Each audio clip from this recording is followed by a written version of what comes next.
আসসালামু আলাইকুম। সবাই কেমন আছেন? আমি আলহামদুলিল্লাহ ভালো আছি। আজকে আমি আপনাদের সাথে শেয়ার করব যে আমি ভর্তার শাকের ভর্তা কিভাবে বানালাম। তো শাকটা প্রথমে আমি কেটে ধুয়ে নিয়েছি, ধুয়ে নিয়ে এবার কড়াইয়ের মধ্যে আমি পানি ঝরায় নিয়েছি। পানি ঝরায় নিয়ে তারপর কড়াইয়ের মধ্যে আমি শাকটা দিয়ে দিছি। শাকটা দিয়ে এবার আমি কাঁচামরিচ দিয়ে দিছি 4-5টা, তারপরে একটু পেঁয়াজ দিয়ে দিছি আর রসুন কুচি দিছি। দিয়ে তারপর আমি লবণ দিব, লবণ দিয়ে শাকটা আমি সিদ্ধ করে নেব।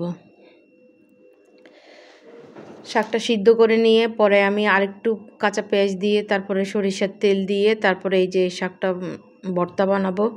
তো শাকটা খেতে অনেক মজাই হয়েছে ভর্তাটা, আপনারাও করে দেখতে পারেন।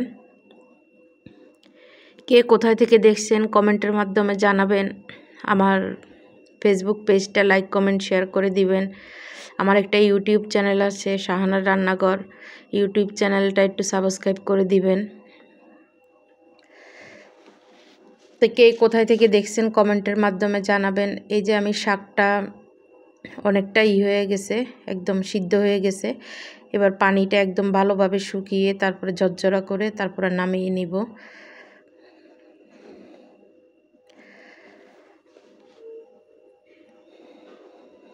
এই যে ভালোভাবে নেড়ে চেড়ে নিচ্ছি, নেড়ে চেড়ে নিয়ে তারপরে আমি এবার আর শাকের কথা আর নাই বলি, কারণ বইলে তো ফেলছি, আর কি বলবো। এবার আমি যে আসলে এই জার্নিটা আমি যে ফেসবুক পেজে মনিটাইজেশন পাই, আমি ফার্স্ট পেমেন্টও পেয়েছি। এই জার্নিটা আসলে অনেক কষ্টের ছিল, অনেক কষ্টের। আমি দৈনিক 4-5 ঘন্টা ঘুমাইতাম। এই অনেক কষ্ট করে তারপর আমি এই আমার পেজটা খাড়া করাইছি। এই যে 1 বছরের ভিতরে আমি পেমেন্ট পেয়ে গেলাম আর কি, ফার্স্ট পেমেন্ট। তো সবাই সহযোগিতা করবেন, তাহলে আরও আগায় যেতে পারবো। ফেসবুকে আসলে ধৈর্য ধরে থাকলে, এটা আসলে ধৈর্যের ব্যাপার, ধৈর্য ধরে থাকলে সফলতা আসবে। আর এই যে আমার 1 বছরের জার্নির ভিতরে আমার 4র্থ নাম্বার ভিডিও মিলিয়ন হতে যাচ্ছে, 1 মিলিয়ন, 9,60,000 হয়ে গেছে, মিলিয়ন হয়ে যাবে। এর আগে আরও 4টা ভিডিও আমার মিলিয়ন হয়েছে এই 1 বছরের ভিতরে আর কি। এই মিলিয়নটা হয়েছে এই যে 2 মাসের মধ্যেই, এই 2 মাস না 1 মাসের মধ্যেই, 1 মাসের মধ্যেই আমার ভিডিওগুলি মিলিয়ন হয়েছে। তো আমি অনেক টাকা ডলারে ইনকাম করছি। তো প্রথমে আর কি ফেসবুক আর কি ফার্স্ট পেমেন্টটা পাঠাই দিল আর কি আমার ব্যাংকের মাধ্যমে। কালকে গিয়ে আর কি আমি উঠাই নিয়ে আসবো এই পেমেন্টটা।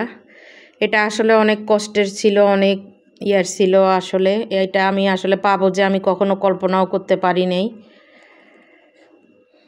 এখনও কষ্ট করি এই যে টাইম টু টাইম ভিডিও ছাড়া, তারপর অন্যদেরকেও লাইক কমেন্ট করা, অন্যদের ভিডিও দেখা। খুব যে একবারে সারাদিন মানুষের ভিডিও দেখি তা না, আমি মানুষের ভিডিও কমে দেখি। আমি নিজের কন্টেন্ট ভালো করার চেষ্টা করি। নিজের কন্টেন্ট মানে সবসময় ছাড়ার, বা আমি পরবর্তী কন্টেন্ট কী দিব আমি এসব নিয়েই সবসময় পরিকল্পনা করি। অন্যের ভিডিও দেখি কিন্তু কম দেখি। তারপরে নিজের কন্টেন্ট সবসময় ভালো করবেন। নিজের কন্টেন্ট ভালো না হলে ফলোয়ার আসবে না।